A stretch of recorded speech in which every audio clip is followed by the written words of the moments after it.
Soul Ministry mempersembahkan seri pengajaran Hal Meminta dengan topik Sikap Hati yang Lebih Baik. Saya percaya pengajaran ini memberkati kita semua. Tuhan Yesus menyertai. Shalom semuanya. Selasa kemarin kita ada belajar soal 4 tahap di dalam kita mau mengerti rencana Tuhan. Dan tahap pertama adalah mintalah, maka kamu akan memperoleh. Jadi kita belajar cara meminta. Sekali lagi kita bukan meminta dengan cara-cara duniawi. Cara-cara duniawi sebenarnya kayak kita minta dan kita menuntut. Ini menjadi hak kita, karena saya sudah meminta dan Tuhan katanya akan memberikan kepada kita dan kita menuntut. Enggak dalam begitu. Di dalam Tuhan pada waktu kita meminta, sekali lagi bahwa kita meminta karena Allah kita baik ya. Jadi kalau Allah memberikan Yesus kepada kita, bagaimana mungkin Dia tidak memberikan segala sesuatu? Jadi enggak ada perasaan menuntut sedikit pun. Artinya sama seperti Daud, pada waktu Daud dia di Siklak, pada waktu dia berdoa kepada Tuhan, menguatkan diri dia dan akhirnya dia meminta, yaitu meminta, Tuhan bolehkah aku mengejar penculik-penculik istriku? Sekali lagi biasanya kalau kita akan mengatakan ini urgent, Tuhan harus bantu saya, Tuhan harus lakukan sesuatu dalam hidup saya, ada ketakutan, ada kekhawatiran pada waktu kita minta sama Tuhan. Kalau Tuhan tidak memberikan, makanya kita mesti goncang-goncangkan surga atau kita merengek Allah. Sekali lagi meminta kepada Allah bukan caranya seperti itu. Attitude kita, cara kita minta kepada Allah adalah satu ayat yang dikatakan bahwa kalau Allah memberikan Yesus kepada kita, bagaimana mungkin Dia tidak memberikan segala sesuatu? Ada ketenangan di hati kita. Pada waktu hati kita tenang, pada waktu tidak ada kekhawatiran dalam hidup kita, permintaan kita, dan saya yakin jujur ya, di hadapan Tuhan. Dan kayak seorang misalnya, kalau misalnya tidak mendapatkan, it's okay, no problem. Apa yang terjadi? Ketenangan. Saya ingat sekali kalau seperti begini, seperti Smith Wigglesworth pada waktu dia lagi tidur, dia bangun, dia melihat ada satu masalah di depan dia, yaitu ada iblis di depan dia. Cara pendekatan dia dalam meminta kepada Allah begitu tenangnya. Jadi dikatakan problem tersebut dikatakan lu, dan dia tidur lagi. Itu luar biasa. Dalam Smith Wigglesworth dia melihat problem dan dikatakan lu, dia tidur lagi.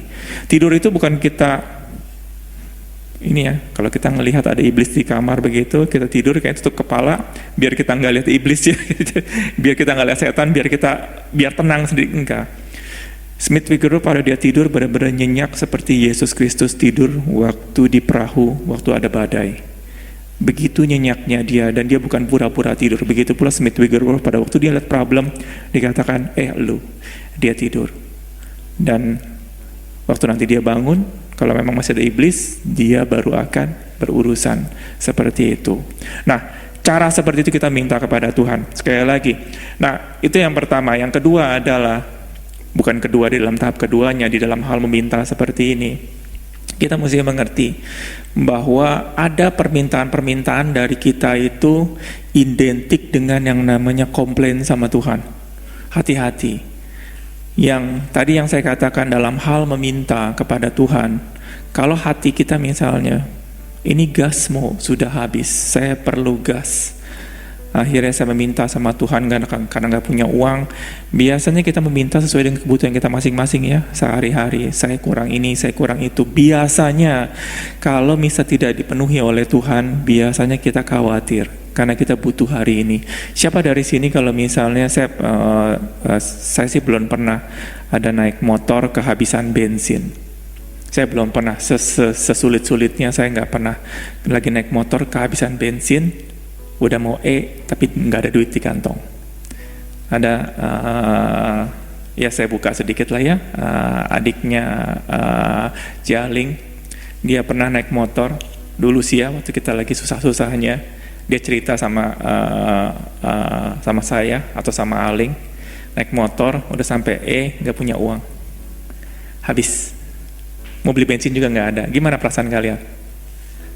Ngeliatin deg-degan atau gimana? Nah, dia pernah ngalamin, mungkin sampai mogok atau gimana, saya nggak tahu. Nah, sama juga kita dalam kebutuhan kita sehari-hari. Kadang-kadang pada waktu kita nggak punya uang, waktu kita nggak punya tenaga, kita ngelihatin meteran bensin tersebut. Sudah mendekati kok belum sampai-sampai di rumah. Nanti kalau saya mogok tengah jalan gimana, gitu loh. Dan kekhawatiran timbul. Hal meminta yang di dalam dikatakan mintalah maka kamu memperoleh. Itu bukan semata-mata kita minta ini, kita minta itu. Tidak. Ada sesuatu yang Tuhan mau dalam hidup kita. Permintaan yang melebihi kebutuhan kita. Karena kalau kita cuma hanya minta uang bensin, kita minta uang belanja, waktu besok dicukupkan, kita minta lagi nggak sama Tuhan? Biasanya kita nggak minta. Sudah kita nggak berdoa lagi sama Tuhan. Kira-kira rata-rata kita lupa sama Tuhan.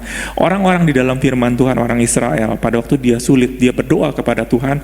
Makanya ada satu perumpamaan yang luar biasa. Kalau kita lagi sulit, doa kita kencang ya. Benar nggak apa saya doang? Waktu kita lagi sulit, kayaknya nyari Tuhan tuh, wah gigih sekali. Bahwa kita harus kuatkan iman.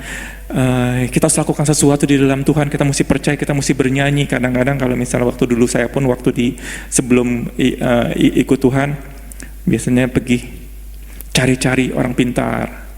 Kenapa? Cari orang pintar tuh, ya saya anggap saya bodoh, cari orang pintar supaya menolong saya kesana kemari untuk menyelesaikan. Setelah masalah beres, cari orang pintar lagi enggak? Bisa enggak?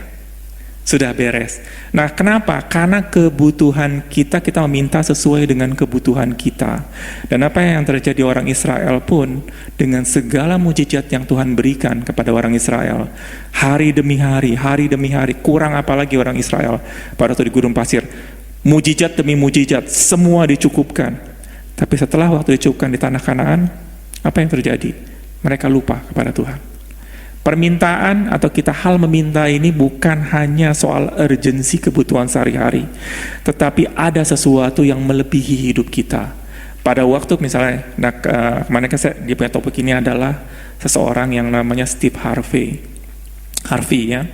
Dia pada waktu minta sama Tuhan, dia ingin minta jadi dia ingin tampil di televisi. Sesuatu hal yang nggak mungkin dalam ukuran manusia. Ada juga kesaksian, ada seseorang yang namanya hamba Tuhan, namanya Jesse Duplantis. Pada waktu Tuhan katakan kepada dia, kamu akan memiliki pesawat terbang untuk ministry kamu. Pada waktu dia lihat pesawat terbang, Tuhan katakan kamu akan memiliki pesawat terbang tersebut. Mungkin kalau kita katakan kalau ministry kita lagi hebat, keuangan kita lagi hebat, usaha kita lagi maju, waktu Tuhan janjikan pesawat terbang, mungkin masuk akal. Saat itu Jesse Duplantis atau Steve Harvey ini, dia nggak punya kemampuan untuk tampil di televisi, ngomong aja nggak bisa. Jesse Duplantis pada waktu Tuhan janjikan pesawat terbang, bayar bensin mobil aja, mobil Toyota yang tua aja dia kadang-kadang nggak punya uang.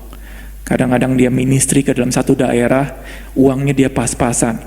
Kadang-kadang yang tempat pelayanan tidak memberikan uang sedikit pun.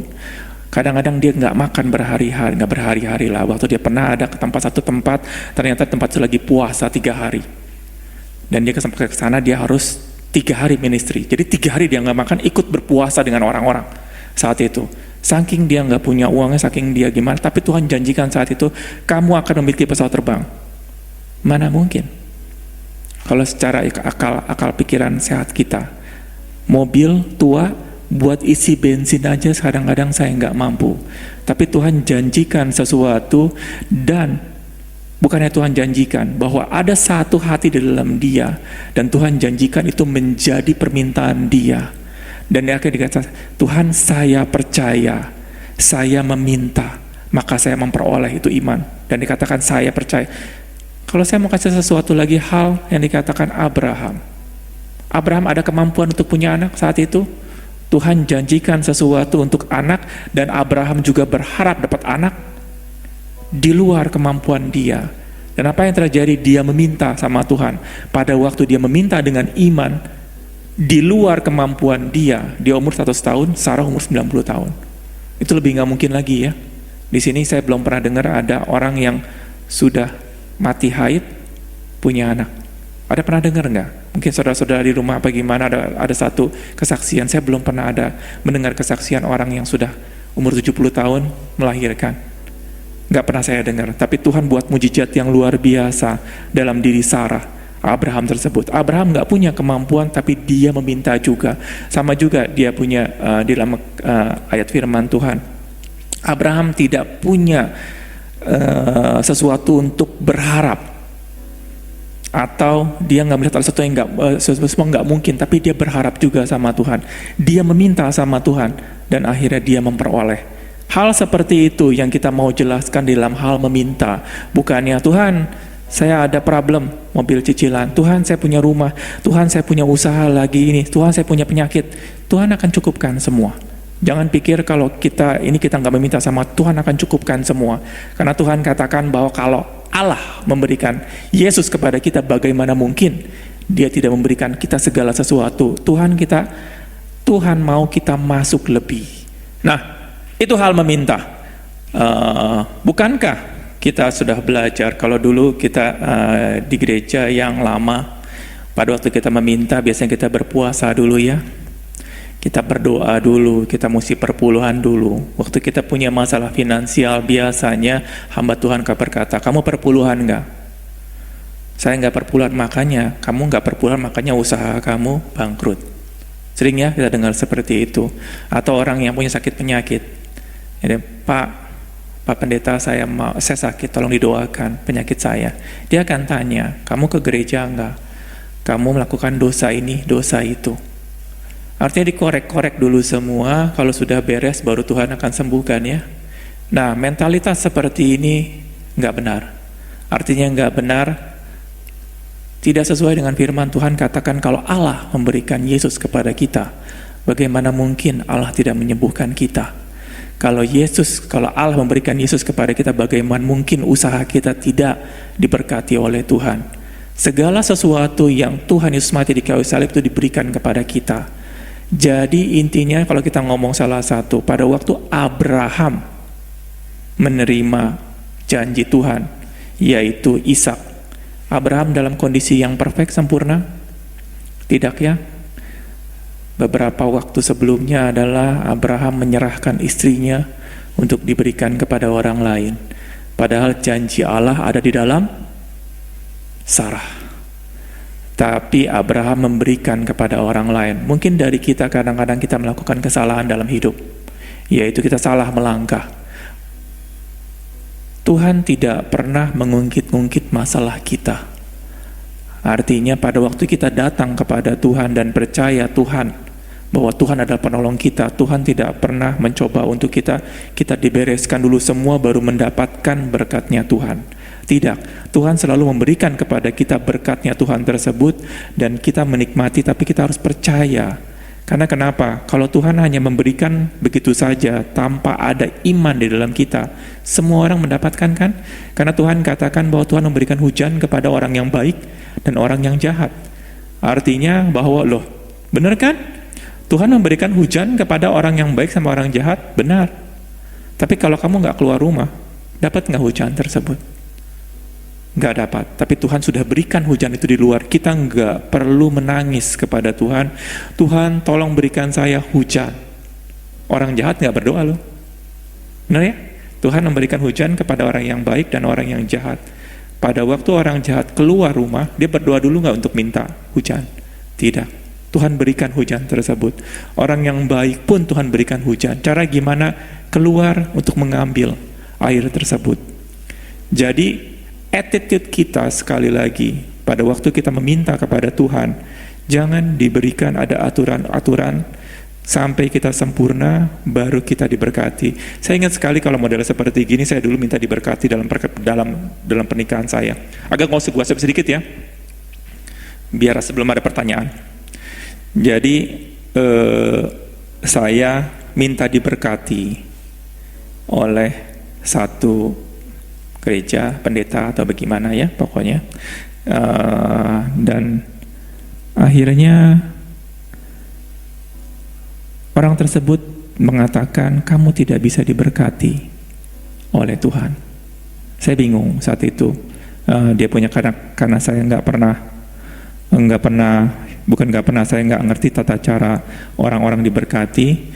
Akhirnya saya tanya, kenapa? Saya nggak bisa memberkati kamu. Karena kesatu, saya nggak tahu kamu ini sudah dibaptis atau belum. Kalau sudah dibaptis pun, kamu baptis selam atau baptis percik. Ada satu pertanyaan-pertanyaan yang harus saya jawab untuk sampai orang tersebut puas, ada kriteria, setelah cukup semuanya, saya bisa berkati. Tetapi saya tidak bisa memberikan kepuasan kepada orang tersebut, aturan-aturan yang dia mau. Akhirnya dikatakan, saya tidak bisa memberkati kamu, tapi saya bisa mendoakan saja. Mungkin Tuhan berkati, mungkin Tuhan tidak berkati.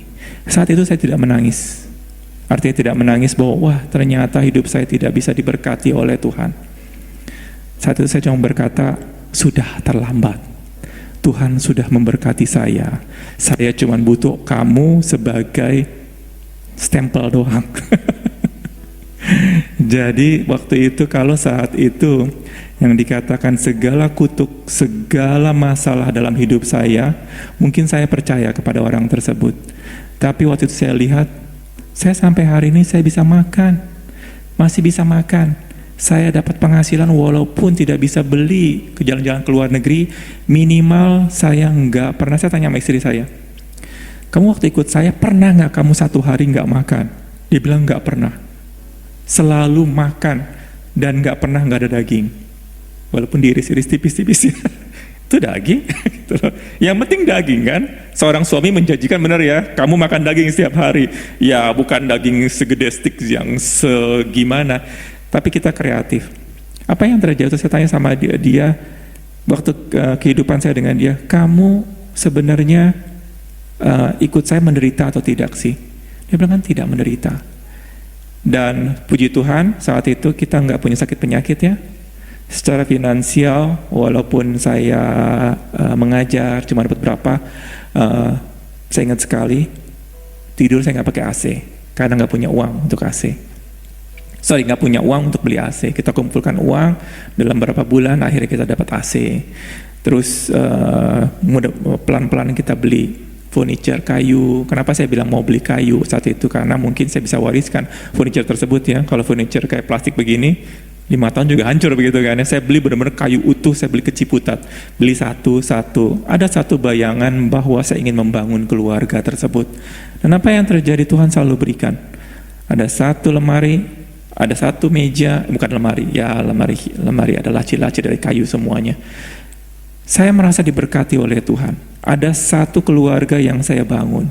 Jadi pada waktu ada orang mengatakan, kamu tidak bisa diberkati oleh Tuhan, saya bingung. Kenapa bingung?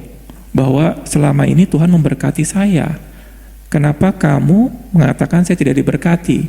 Sekali lagi, pada waktu kita meminta sama Tuhan, Tuhan selalu berikan kepada kita tanpa ada embel-embel segala macam. Nah, dan apa yang terjadi di situ? Saya nggak percaya terhadap orang tersebut kita tidak diberkati. Saya percaya sekali bahwa Tuhan sudah memberkati saya. Artinya saya nggak perlu goncang-goncangan surga bahwa Tuhan tolong berkati saya, Tuhan tolong saya. Saya dicukupkan, karena waktu itu dulu jujur, kalau saya mau bersaksi sedikit, waktu saya kembali sama Tuhan, Tuhan janjikan saya 3 hal. Kamu tidak akan kekurangan tempat tinggal, kamu tidak akan kekurangan makanan, kamu tidak akan kekurangan pakaian. Itu yang saya ingat janji tersebut. Tidak kekurangan tempat tinggal, apakah saya akan dapat rumah di Pondok Indah? Bukan. Di bayangan saya bukan itu. Ada ranjang? Ya nggak ranjang lah. Ada tempat untuk berbaring, ada atap. Bagi saya sudah cukup. Ada pakaian yang bisa dipakai? Sudah cukup. Ada makanan, makanya saya waktu kasih tahu istri saya. Kita setiap hari masih makan daging. Walaupun diiris tipis-tipis. Janji Tuhan tidak pernah lalai. 3 hal tersebut. Jadi pada waktu kami naik, akhirnya ketinggal di rumah Citra, rumah yang cukup besar, waktu turun pangkat lagi. Ya menurut orang dunia ya, bagi saya sih nggak turun pangkat. Artinya semua rumah tempat tinggal bagi saya sama. Mau di tempat mewah, mau di tempat yang biasa, semua sama. Akhirnya orang katakan bahwa kok rumahnya semakin jelek. Enggak, saya masih bisa tempat tinggal di sana, walaupun semua orang bilang jelek. Karena kenapa? Hari ini saya lagi belajar bagus banget. Hal meminta kepada Tuhan, kalau kita nggak punya humble, kalau kita nggak punya rendah hati. Saya ceritakan sedikit ya, yang ini penting sekali. Biasanya dari kita itu kalau kita meminta, kita mau naik pangkat terus ya. Salah nggak? Itu tendensi manusia. Itu nggak salah. Tendensi manusia adalah kalau hari ini makan ayam, besok dikasih tempe, kemungkinan komplain. Kenapa? Saya sudah mencicipi ayam. Kita cobain ayam buyo, enak banget ya. Kalau kita cobain ayam lagi nggak enak, enakan ibuyo. Mendingan saya makan ibuyo punya. Kita udah nggak mau makan lagi makanan yang tidak. Maksudnya ada yang lebih enak. Begitu pula kehidupan kita. Pada waktu kita sudah naik pangkat sedikit, biasanya kita tidak mau balik. Kenapa? Karena saya nggak mau hidup susah lagi. Saya mau kasih tahu sedikit ya, bahwa kemarin atau bagaimana, Tuhan kasih satu perumpamaan, bagus banget. Saya diberikan ada satu handphone, 3 handphone. Handphone Cina, 1 biji, saya punya handphone yang lama. Ada handphone Samsung, mungkin tipenya S20 kali ya, yang tipe-tipe lama juga. Ada Samsung yang terbaru.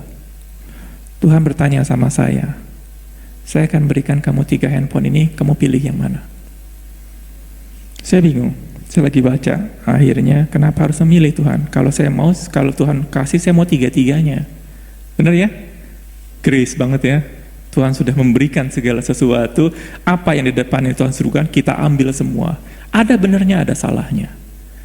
Benarnya adalah kita percaya Allah kita baik ya, tapi ada salahnya. Kenapa? Ada satu yang Tuhan katakan, siapa yang meninggikan diri, dia akan direndahkan. Siapa yang akan merendahkan sendiri, dia akan ditinggikan. Jadi, waktu saya mendengar seperti itu, Tuhan, saya mau handphone yang Cina aja. Kenapa? Saya nggak perlu yang mahal-mahal ini. Pas kebutuhan saya ada pada Tuhan sediakan yang tipe yang lebih bagus sama yang terbaik. Saya ngambil Tuhan yang butuh yang handphone Cina aja. Toh masih bisa pakai. Mungkin Tuhan duitnya kurang, yang 2 ini Tuhan berikan kepada orang lain saja, karena saya nggak butuh. Biasanya karena kita sudah mengenal grace, karena Tuhan itu pemurah sekali, kita ambil semua tanpa memikirkan orang lain. Apa yang terjadi? Pada waktu kita ingin mengambil semuanya, ada rasa ini tidak humble. Saya kasih satu sedikit ya, ilustrasi. Mungkin agak bingung sedikit. Ini tentang hal meminta ya. Siapa yang kenal Lucifer? Semua sudah tahu ya, Lucifer. Kok jangan ngomongin Lucifer dong? Ini kan kita rohani semuanya, ngomongin Roh Kudus. Lucifer adalah iblis. Saya ingin tanya, Lucifer ya iblis ya. Pertama namanya Lucifer apa iblis sih? Lucifer. Jadi Lucifer berarti apa artinya itu Lucifer? Mungkin dia itu Lucifer itu adalah dia 3 jenderal ya, 3 malaikat yang di atas, papan atas. Ternyata di kerajaan surga juga ada malaikat papan atas, ada malaikat papan tengah, ada malaikat papan bawah. Bener nggak? Ada ya, itu roh-roh jahat, ada ribuan orang, ada ribuan. Itu mungkin yang benar ya papan bawah ya. Ini bukan mengada-ngada. Ini benar, karena yang dikatakan kerajaan iblis sama kerajaan Allah. Jadi ada yang namanya panglima perang, namanya Michael. Malaikat panglima perang ya, benar ya? Namanya Michael. Ada malaikat yang besar yang dia mungkin divisi menteri penerangan, yaitu Gabriel, yang dia memberikan kabar baik. Jadi menteri penerangan. Ada lagi yang namanya menteri apa ya? Kesenian. Kesenian, enggak lah. Itu kalau menteri kesenian kayaknya pendek banget. Dia itu benar-benar kalau di gereja yang jadinya worship leader, pangkatnya kayak di sebelahnya pendeta ya. Benar nggak sih kalau di gereja-gereja? Kalau ada pendeta, ada satu sosok pendeta, gembalanya, yang status yang kedua, mungkin wakil gembala, tapi wakil gembala sama gembala satu status lah ya. Tapi satu departemen yang lumayan tinggi adalah worship leader ya. Benar ya? Saya konfirmasi sedikit, jadi posisinya lumayan tinggi ya. Jadi kalau worship leader biasanya cukup dikenal. Orang rata-rata kenal gembalanya atau worship leadernya ya. Itu dua hal seperti itu. Saya ingin tanya, Lucifer ini waktu pertama kali brengsek nggak sih?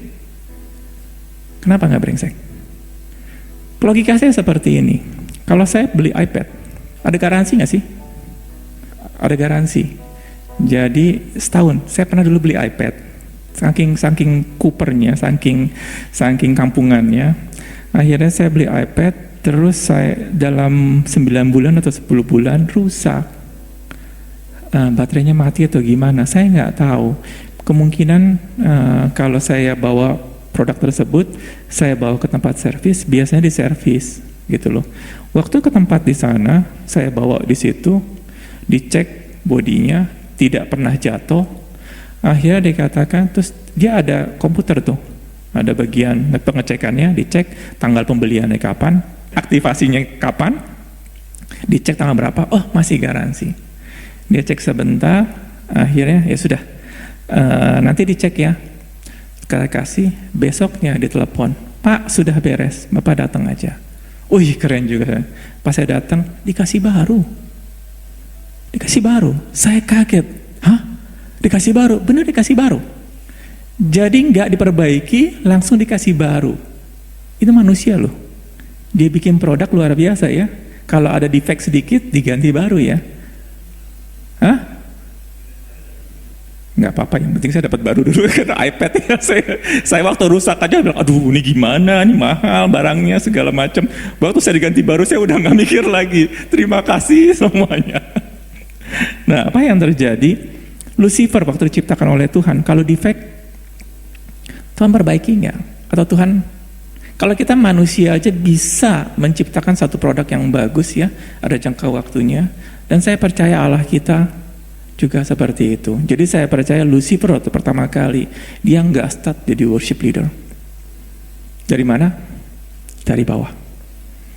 Mungkin dia dari apa, saya nggak ngerti lah, Tuhan cara kerjanya ya, karena saya nggak percaya waktu Lucifer diciptakan langsung jadi brengsek, enggak. Dia naik, akhirnya menjadi ketua worship leader atau pemimpin worship leader. Dia waktu awal-awal mengasihi Allah nggak sih sebenarnya? Apa dari awal sudah katakan saya membenci Allah? Karena Allah nggak bisa lihat, saya mengumpulkan di hati saya membenci. Akhirnya Allah nggak tahu tiba-tiba jadi dia pemimpin worship leader yang Allah kan, aduh kecolongan nih. Enggak ya? Saya yakin pertama kali dia mengasihi Allah. Namanya worship, bernyanyi, dia bukan bernyanyi. Dia bernyanyi untuk Tuhan. Ada satu hati mengasihi tanda petik Allah. Tapi kenapa bisa jatuh? Satu pertanyaan besar saya sama Tuhan waktu itu. Kenapa bisa jatuh? Seperti kalau Lucifer bisa jatuh, kita bisa jatuh nggak? Jauh-jauh lebih jatuh. Firman Tuhan katakan, barang siapa yang telah diterangi hatinya, telah mengecap karunia surgawi, tetapi berbalik, dan gimana ayatnya? Tidak dapat lagi dipembaharui sekali lagi. Artinya bahwa ini kita mesti hati-hati. Asal dari mana? Kenapa dia punya Lucifer seperti itu? Dia nggak humble. Posisi sudah naik, dia mau naik, terus dia mau naik terus. Akhir waktu posisi paling tinggi dia katakan bahwa aku ingin seperti Allah. Aku ingin menyamai seperti Allah. Kalau Tuhan katakan kamu jadi kacung lagi, oh nggak bisa dong Tuhan, saya kan sudah jadi worship leader, saya nggak mau. Hati-hati di situ. Waktu kita meminta kepada Tuhan naik tingkat, bukan berarti kita mempertahankan. Saya ingat sekali ya yang dikatakan, kalau Tuhan mau jadikan saya lubang WC juga, emang kenapa? Kenapa kita harus menuntut sama Tuhan? Oh nggak bisa Tuhan, saya harus menjadi vas bunga yang indah. Kalau kita kemana-mana naik motor, kalau saya nggak dapat mobil tahun ini, saya marah sama Tuhan. Gak boleh begitu. Artinya, waktu Tuhan berikan segala sesuatu kepada kita adalah anugerah. Kita bersyukur kepada Tuhan, thank you sekali. Janji Tuhan dalam hidup kita itu adalah kamu tidak akan kekurangan makanan. Orang Israel di gurun pasir dengan segala masalahnya, dia nggak pernah kekurangan makanan. Kamu nggak bakal kekurangan tempat tinggal. Walaupun cuma hanya ada awan, tiang awan. Tuhan katakan, aku akan menciptakan tempat tinggal buat kamu. Pada waktu kita katakan, enggak, saya mau tinggal rumah di pondok indah yang besar. mungkin dulunya saya juga pernah ngomong seperti itu, saya ingin memuliakan Allah. Dengan saya punya rumah di Pondok Indah, biar orang bisa melihat Allah saya besar. Yes and no. Hati-hati dengan hati kita. Kita dicek. Nggak ada masalah kita ingin memuliakan Tuhan dengan harta kita. Tapi kalau harta tersebut, bukan diambil ya, harta itu hilang. Atau harta itu tiba-tiba lenyap. Bukan hilang ya. Tuhan nggak pernah menghilangkan ya, karena firman Tuhan katakan yang baik dan semula datang dari atas, tidak ada yang namanya pertukaran. Cuman hanya berpindah tempat, tapi kita nggak ngelihat lagi di sini. Kadang-kadang Tuhan mana Tuhan? Enggak.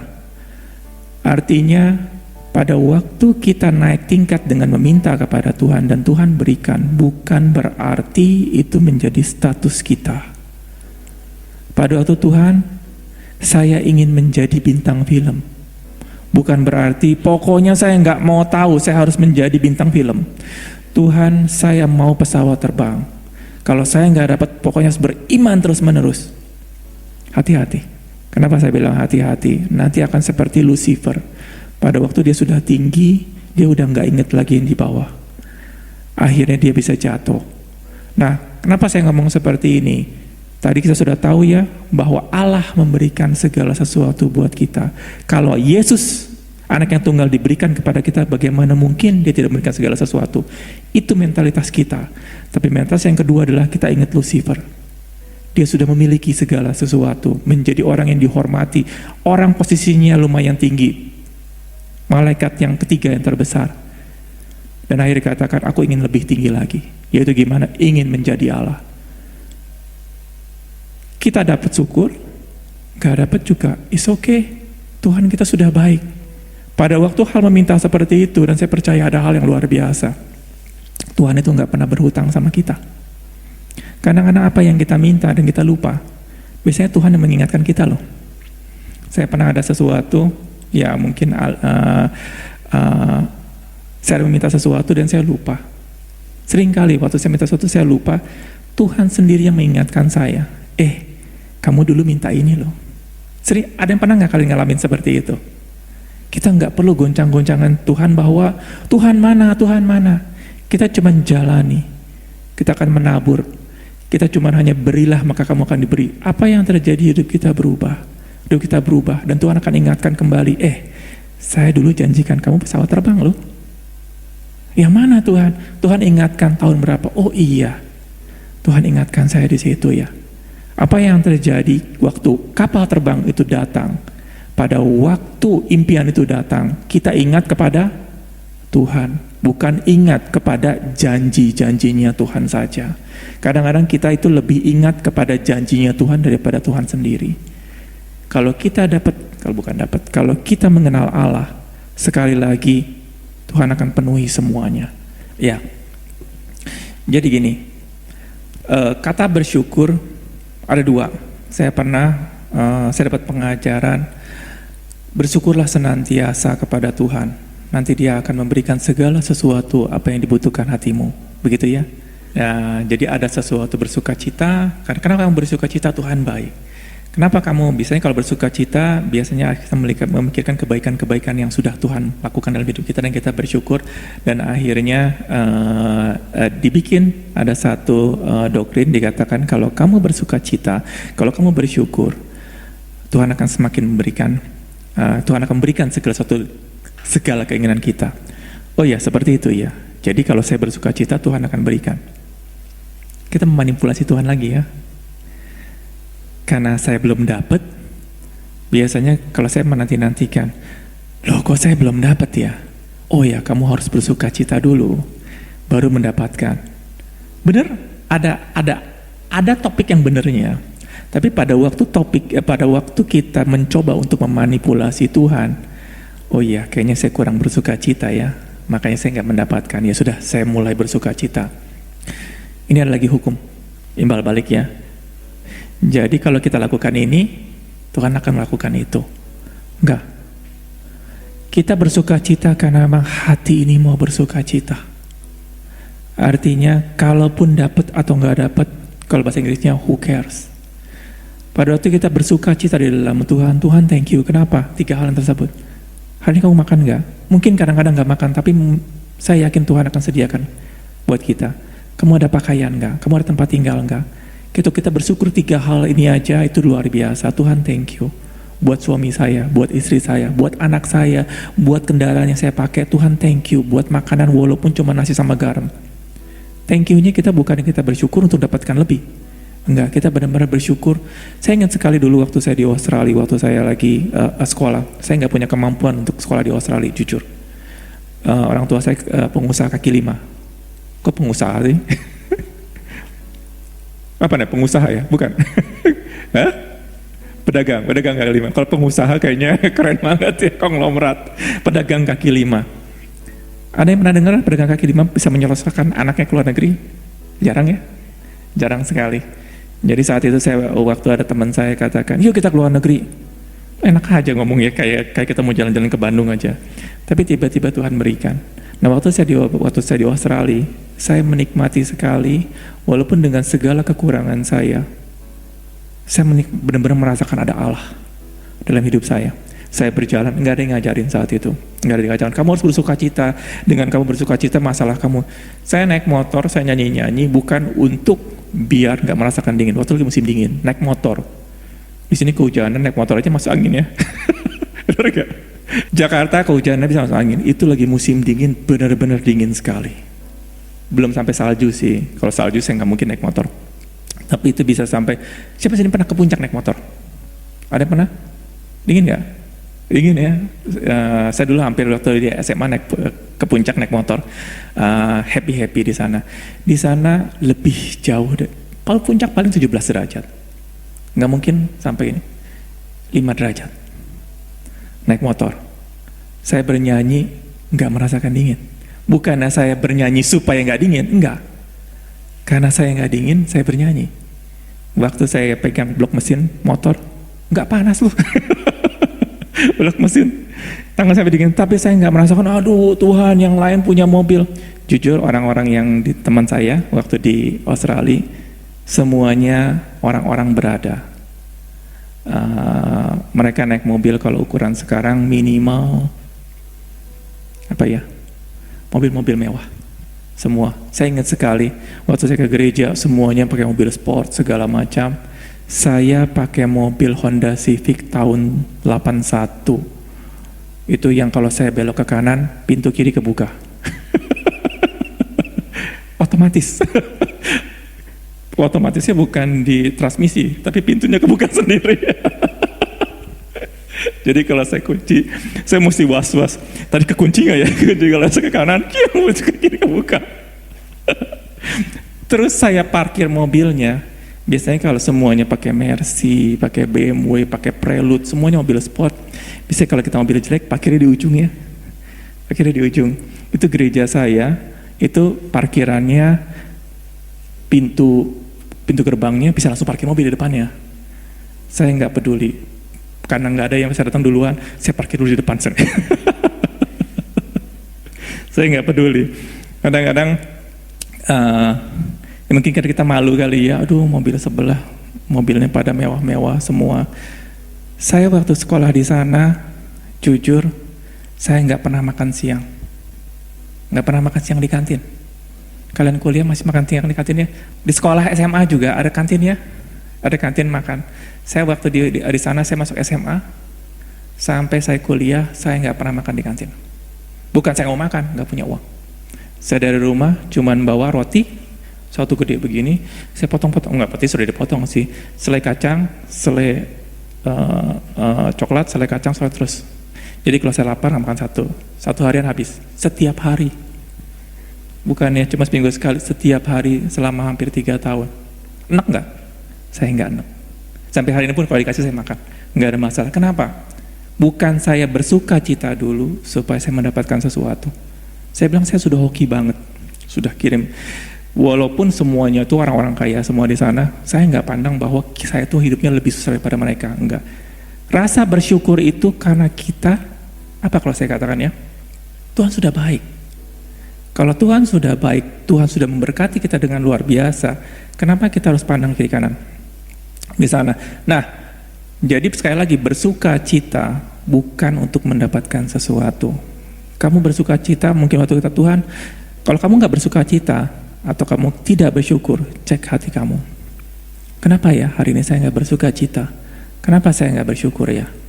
Bukannya, saya harus bersyukur, saya harus bersyukur. Jangan. Kalau kamu nggak bersyukur, kalau kamu nggak bersuka cita, cek hati kita. Kok Tuhan saya nggak bersyukur dengan engkau ya? Tuhan nggak marah loh. Kamu nggak bersuka cita, saya pencet. Enggak.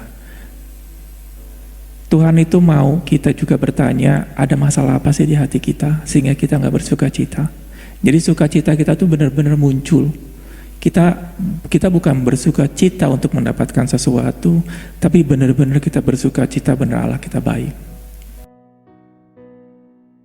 Saya lanjutkan ke hal sekarang adalah visi. Habakuk 2 ya. Habakuk 2 tentang tuliskanlah penglihatan itu. Ulirkanlah itu pada loh-loh batu, supaya orang sambil lalu dapat membacanya. Dikatakan orang sambil lalu adalah orang yang berlari. Waktu melihatnya bisa membaca. Ini penting sekali. Kalian sudah punya hal meminta kepada Tuhan. Biasanya yang tadi, seringkali kita lupa. Mungkin karena Tuhan mengingatkan kita. Tetapi sebenarnya kalau Tuhan mengingatkan kita, biasanya progresnya lama ya. Apa itu progresnya lama? Kita dapat syukur, nggak dapat ya sudah. Sekali lagi, kalau kita ingin meminta kepada sesuatu, kita pun harus bisa mengerti ini buat siapa ya? Ini buat apa ya? Kalau kita meminta sesuatu sama Tuhan untuk memuaskan diri kita sendiri, biasanya sebentar lupa. Waktu itu kenapa Jesse Duplantis waktu dia meminta pesawat terbang bukan untuk biar keren. Bukan karena orang Serbrah punya pesawat terbang, saya pun ingin punya pesawat terbang. Enggak, dia melihat bahwa saya perlu sekali pesawat terbang ini. Dengan pesawat terbang, saya bisa menginjili banyak sekali tempat dengan waktu yang lebih efisien. Ya, kalau kita masuk ke pesawat terbang komersial, biasanya check-in aja mesti 2 jam sebelumnya ya. Berapa lama 2 jam ya? Apa 1 jam saya nggak tahu. Terus perjalanan udah gitu, kalau misalnya pesawat terbang itu biasanya mau keluar juga lama, landing juga lama. Akhirnya yang mungkin dari sini ke Singapura butuh 7 jam, 8 jam, lumayan capek ya. Tapi kalau punya pesawat terbang pribadi, langsung nggak perlu nunggu waktu, langsung berjalan sampai dan juga nggak capek. Apa yang terjadi lebih efektif di dalam pelayanan dia. Nah, waktu kita meminta sesuatu, kita ingin memuaskan untuk kepuasan sendiri atau untuk ada hal yang lebih besar. Kalau kita ingin memuaskan kedagingan sendiri, hati-hati, ada kesombongan nanti keluar. Nah, dikatakan kalau kita sudah tahu bahwa Tuhan, saya memerlukan ini untuk kerajaan Allah. Saya ingin memikirkan tentang hal-hal yang untuk dunia akan datang. Mana saya sudah cerita ya, ada 4 hal tentang meminta, visi, iman tanpa perbuatan dalam hati. Ada 3 problem karena kebodohan kita, problem karena kita melakukan kehendak Allah. Yang ketiga adalah problem karena orang lain. Tapi yang ketiga, 3 tahap berikut adalah kenapa ini terjadi? Karena kedagingan. Ada masalah terjadi karena kedagingan. Sama juga sekarang di sini pada waktu kita mempunyai visi tersebut. Visi ini untuk memuaskan kedagingan kita atau ingin ada visi untuk kerajaan Allah. Pada waktu kita memikirkan adanya visi kerajaan Allah, ada satu hal dalam hati kita, ada satu hasrat di hati ini akan berulang. Tetapi kalau kita cuma visi kita, yang penting saya menikah, punya anak, punya cucu, punya tabungan, meninggal. Biasanya hidup kita kan biasa-biasa saja ya, semuanya buat gua dan gua. Apa yang terjadi? Visi tersebut tidak akan kuat, walaupun mungkin kuat. Visi tersebut kalau kita visi tersebut adalah penuh dengan kedagingan, mungkin kadang-kadang Tuhan juga tidak mengizinkan ya. Yang kita mau adalah sekarang visi yang kita bersama-sama dengan Tuhan. Pada waktu kita melihat ada visi bersama-sama dengan Tuhan, ada satu kekuatan yang luar biasa. Yang Tuhan akan ingatkan lagi. Malahan Tuhan akan mengingatkan kita senantiasa. Kamu tahun lalu ingin melakukan ini loh, tapi belum tercapai. bukan untuk kepuasan diri sendiri. Dan apa yang terjadi? Caranya seperti apa? Dikatakan bahwa tuliskanlah penglihatan itu, ukirkanlah itu pada loh-loh batu, dan orang sambil lalu dapat membacanya. Perlu kalian menulis visi misi kalian ini sesimpel mungkin. Kalian cerna visi misi ini, apakah untuk ego kalian atau buat egonya Tuhan? Benar ya, ego Tuhan, Tuhan punya ego, nggak salah loh buat egonya Tuhan. Ini untuk keinginan Tuhan atau untuk keinginan kita? Apa yang terjadi pada waktu kita olah ini terus menerus? Setiap langkah yang kita ambil, kita akan hati-hati. Kenapa? Ini saya bisa maju di dalam Tuhan atau saya mundur di hadapan Tuhan? Kenapa? Visinya jelas sekali. Bagaimana mesti jelasnya? Ini nggak bisa cuman hanya saya mau jadi ini, saya mau jadi itu. Enggak. Itu visi seperti itu, kalau cuma hanya mau jadi ini, mau jadi itu, biasanya lupa. Kalian mesti lihat, ada kemana saya ada tulis ya, waktu ada visi tertentu yang kalian mesti tuliskan, visi tersebut itu nggak bisa cuma hari pertama langsung boom, jelas banget. Siapa dari sini waktu hari pertama, ya bukan maksud, pada waktu kita ingin ada sesuatu dari Tuhan, di hari pertama itu sudah jelas banget? Ada nggak ngalamin itu? Tidak ada. Semuanya masih kabur. Bagaimana cara memperjelasnya? Dengan waktu kalian menggali tersebut, visi tersebut. Kalian coba. Waktu Tuhan katakan kamu akan menjadi pengusaha restoran. Pengusaha restoran Tuhan ya. Kamu cari tahu restoran seperti apa? Apakah besok langsung buka restoran? Oh iya, saya buka restoran. Pasti cari tahu. Saya mau buka restoran apa ya? Seafood, fast food, Chinese food? Segala food, go food. Kalian cari tahu.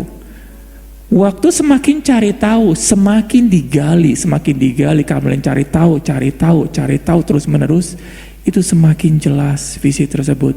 Nggak bisa visi tersebut hanya cuma ditaruh di papan, udah gitu kita tinggal.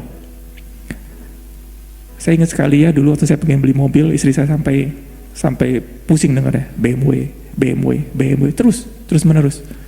Saya bukan ngerengek sama dia, enggak, karena duitnya ada tanggung saya gitu. Saya cuma hanya mau dia punya memperhatikan iman. Apa yang terjadi itu keluar dengan saya mengucapkan kata BMW. Saya cari di internet ada BMW apa aja ya, terus menerus.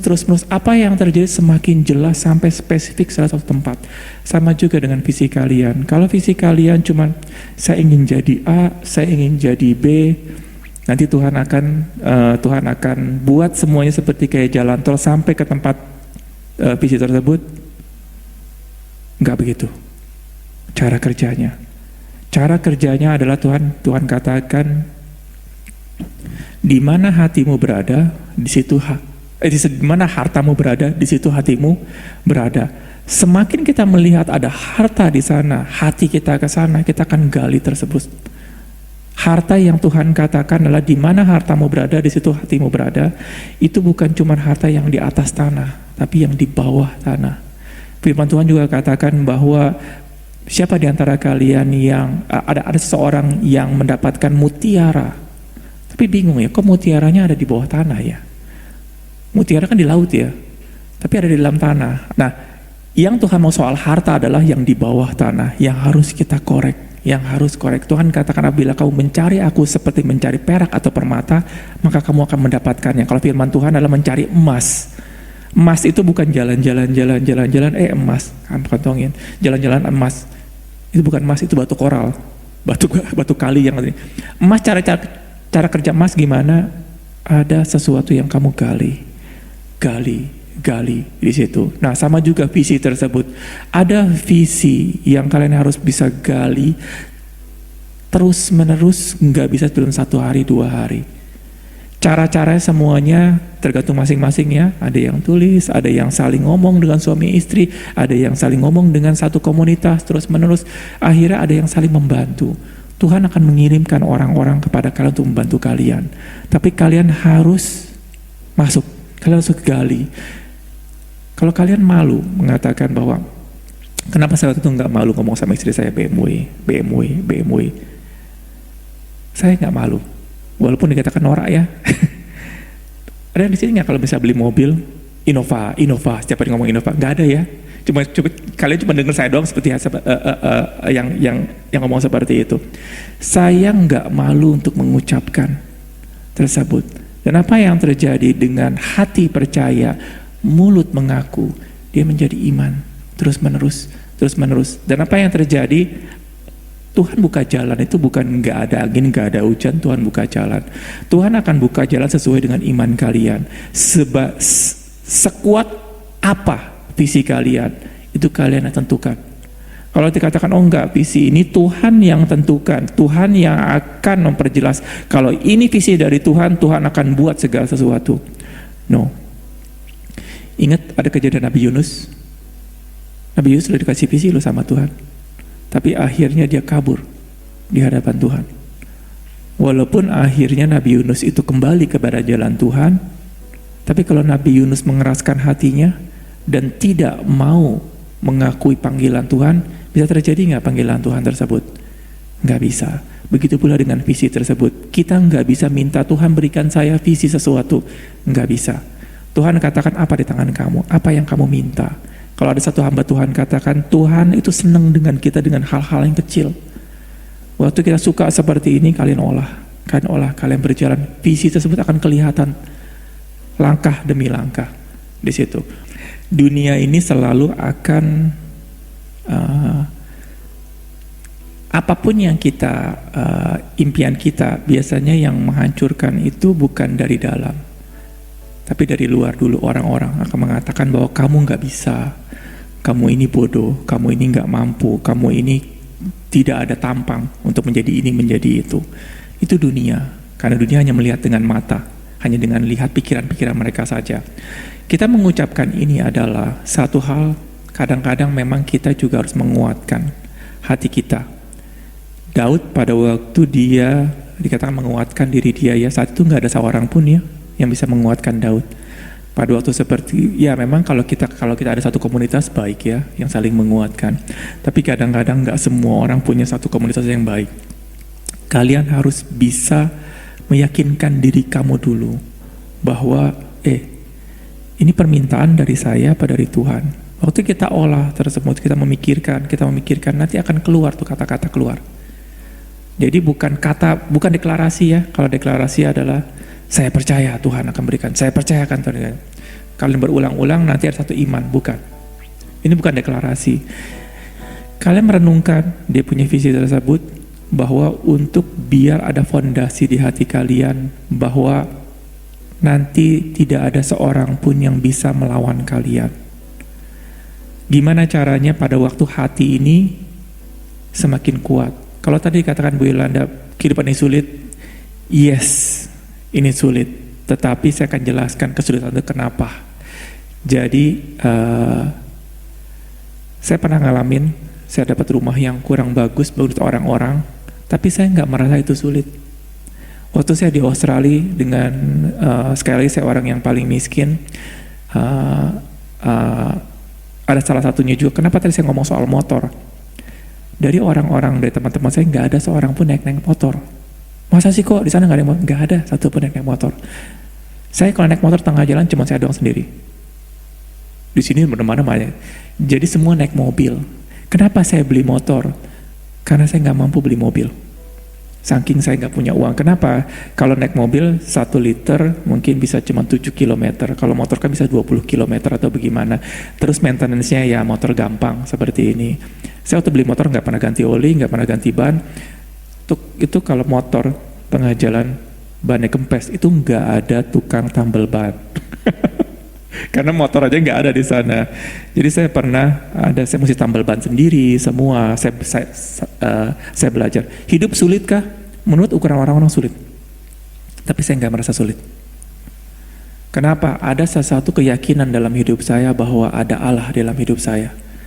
Menurut orang-orang ada kesulitan yang besar, tapi saya nggak merasakan. Tapi nanti step yang saya akan tadi ajarkan, kesulitan ketiga hal, nanti kedagingan. Kalau kita sudah sampai akhirnya, saya yakin sekali, Andrew Wommack waktu dia mengalami kesulitan yang luar biasa, dan saya percaya ada waktu-waktu dalam hidup dia benar-benar seperti bubble yang Tuhan lindungin.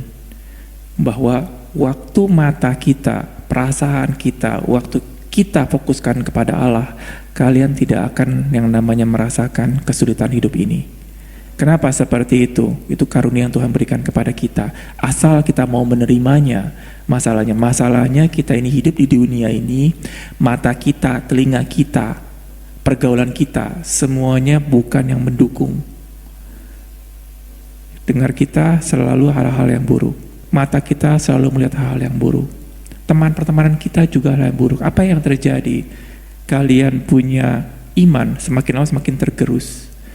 Waktu semakin tergerus, kalian akan mengalami yang namanya kesulitan. Kayak sekarang saya katakan, bahwa kamu digampar tuh sakit, benar. Tapi mau berapa lama sakitnya? Ada yang seseorang yang cuma 5 menit, rasa sakitnya, ada yang berhari-hari. Jadi kayak tadi katakan di Bu Yolanda, akan mengalami masalah kesakitan, yes. Tapi sakitnya berapa lama? Oh, saya mau pilih yang 5 menit. Yes, kalau misalnya kita mau mengambil iman untuk sakit 5 menit, butuh latihan. Karena kalau kita tidak berlatih, petinju kalau nggak berlatih dipukul, terus dia cuma mau sakitnya 5 menit, nggak bisa ya. Petinju itu melatih disiplin tubuh dia untuk bisa menerima pukulan, dan akhirnya untuk nggak sekali dipukul jatuh. Sama juga kayak kita akan mengalami masalah-masalah hidup dengan kita yang tadi saya katakan masalah-masalah tersebut. Tapi kalau kita mau ada caranya Tuhan, contohnya begini, tentang kesehatan. Ada orang mengatakan bahwa ada kesehatan ilahi yang sampai kita meninggal tidak sakit. Percaya gak? Kalau nggak mungkin kok, semua orang pasti sakit. Kalau kita melihat semua orang sakit dan percaya kepada semua itu, akhirnya kita tidak menjadi percaya. Sampai akhirnya ada seseorang yang bernama Andrew Wommack, dia mempraktekannya. Dia mempunyai kesehatan ilahi. Baru kita percaya, oh ternyata ada ya seperti itu. Sama juga, saya sudah mengalami, saya sudah katakan ada kesulitan yang terjadi pada waktu kita mempraktekkan ini semua. Tapi ada jalan. Artinya kita nggak perlu mengalami kesulitan ini semua kalau kita mengerti yang akhirnya ada dikatakan. Yang ujungnya adalah masalah yang kenapa terjadi kemana? Karena kedagingan. Kalau kita mengerti bagaimana cara mengontrol kedagingan ini, kalian tidak akan melalui ini. Maksudnya bukan tidak akan merasakan. Kalian melalui, tapi kalian tidak akan merasakan. Makanya tadi saya katakan, jagalah hati kamu dengan segala kewaspadaan. Karena dari situ timbul segala air kehidupan. Kalau kalian nggak jaga di sini, yang keluar apa? Air pahit. Waktu air pahit, namanya juga air pahit ya. Jadi menimbulkan masalah. Tapi kalau kita percaya sekali bahwa Tuhan, hidup ini sulit. Tapi ada cara di dalam Tuhan tidak sulit. Oh, diberkati semua? Bukan. Kayak tadi saya katakan, waktu saya di Australia, walaupun saya mengalami masalah-masalah yang begitu berat, saya nggak merasakan bahwa saya orang miskin. Saya nggak merasakan itu sulit. Walaupun semua makan di kantin, saya makan. Saya makan itu nggak ngumpet-ngumpet loh. Kalian makan di kantin, saya di ujung. Mereka makan di kantin, pesan, saya makan di meja juga, saya makan roti. Setiap hari. Dia nggak nanya, kok roti lagi, kok roti lagi. Saya nggak ada rasa malu sedikit pun, nggak ada. Saya bukan sedikit ya. Saya juga nggak ngerti kenapa seperti itu. Kalian kalau ke sekolah SMA, biasanya pakaiannya, kalau pakai baju bebas, biasanya cari yang terbaik ya, karena dilihat oleh kiri kanan ya. Tasnya pun yang bermerek. Ya minimal saya kata tasnya bermerek. Saya ke sekolah, saya pakai tasnya pakai tas apa? Pakai tas orang yang buat jalan-jalan keluar kota. Apa, ransel ya? Tas baju yang biasanya kalau pembantu, ada pembantu kalau misalnya tas kampung. Kalau pembantu yang datang ke rumah, biasanya tasnya bajunya dibawa ke tas, apa namanya tuh? Jadi kayak benar-benar tas baju. Saya ke sekolah pakai itu loh. Semuanya tas bermerek, pakai mobil-mobil yang ini. Saya nggak malu sedikit pun. Saya nggak mau, aduh Tuhan jangan bikin saya malu, jangan bikin malu. Saya nggak punya rasa malu sedikit pun. Saya nggak merasakan malu sedikit pun saat itu. Dari mana kok dia punya kekuatan itu? Saya nggak tahu. Kenapa saya bilang saya nggak tahu? Saya cuma pikirkan bahwa Tuhan thank you banget. Engkau sudah mengirimkan aku ke Australia, saya bisa belajar di sana. Saya nggak ada berusaha untuk aduh ini udah sulit, saya harus berjuang. Saya cuma jalanin Tuhan seperti kayak bikin bubble. Dan selama mata kalian, hati kalian fokuskan kepada Tuhan, Tuhan akan bikin bubble. Makanya Tuhan katakan bahwa 1.000 orang rebah di kiri, 10.000 orang rebah di kanan, kamu hanya akan berjalan saja. Itu prinsipnya Tuhan. Kita tidak akan mengalami kesulitan tersebut. Asal gimana? Kalian punya iman di sana. Kalian bisa mengerti bahwa